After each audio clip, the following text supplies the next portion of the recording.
Hey guys, so in today's video I'm going to show you how to change the region of downloading in your Steam.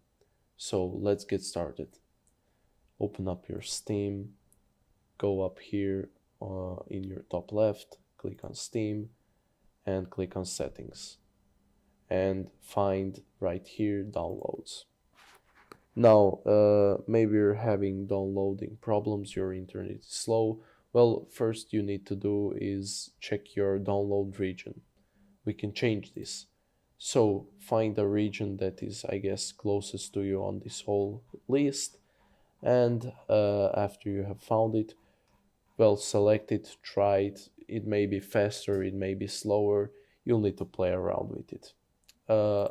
If this does not help, you can try and limit your download speed. Maybe there are people on your internet and they are, well, abusing your internet, let's say it like that.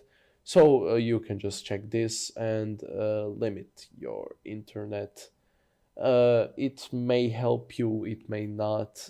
Some people say it makes your internet focus more because you've set a limit, but personally I do not believe it.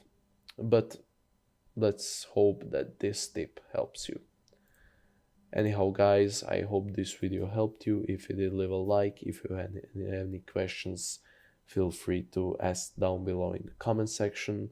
And if you want more videos just like this, subscribe. Anyhow guys, have a nice day.